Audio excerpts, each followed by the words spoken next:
just start laughing. How do you think I feel?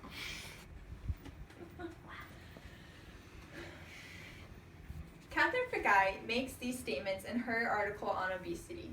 Obesity has become so prevalent in our nation that it's considered by most the most chronic illness in America.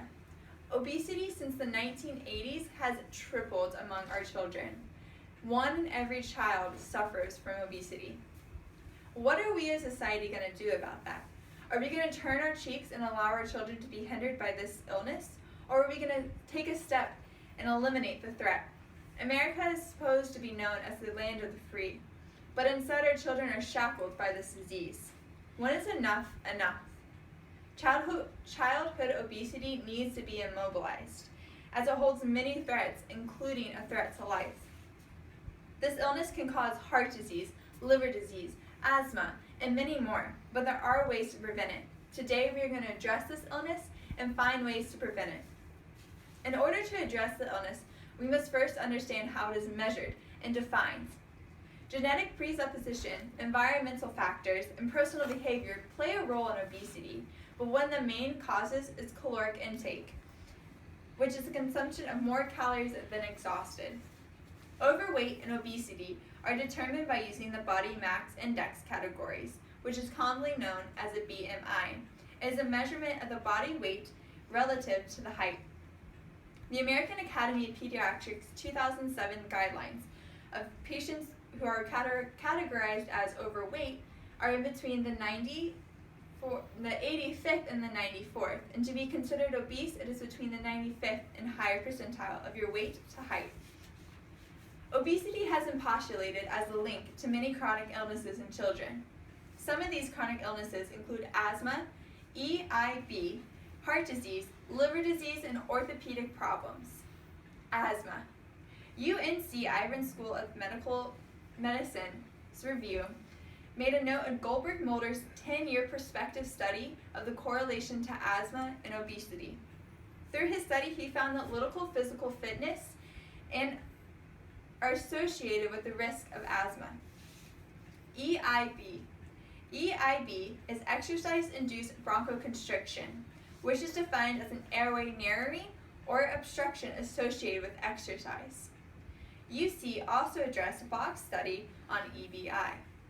He found that children who suffer from asthma and obesity partake in a higher severity for this illness compared to children with normal weight asthmatic. Heart disease.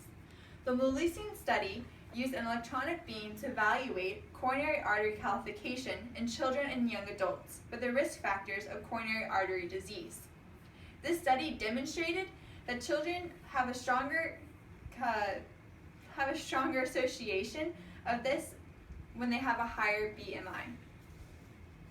Liver disease. Mussolini's autopsy indicates that the overall prevalence of fatty liver in children in America is 13%. However, overweight and obese children have a higher prevalence of 46%. Orthopedic problems. The risk factor of skeletal disorders is increased for those suffering from obesity. One main growth disease common among children with obesity is the mouth disease. This disorder is within the tibia, as the lower leg turns inward. It is caused by excessive force on the growth plate. You have heard many of the illnesses that come along with obesity, but now it's time to address some prevention. There are a few main concepts that will help prevent or decrease childhood obesity. First, let's take a look into your home. What are you doing to help your child? First, a change in diet. The main cause of obesity is caloric imbalance. So by increasing natural fruits, vegetables, and meats, and decreasing unnatural sugars, complex carbohydrates, and processed foods, one's caloric intake will be balanced. Second, limit screen play activity, which includes TV, iPod, Xbox, and so on, to approximately 2 hours a day. Limiting this time used to look at a screen can increase time spent outside. It can also decrease the amount of caloric intake. Many times while watching TV, we end up mindlessly eating, which becomes more calories that we don't need to consume. Once we have made a positive environment in our homes, it is time to take it out to our society. Here are a few ways that we can help our society grow into a healthier environment. School vending machines sell sugary, fatty snacks that only hinder our children.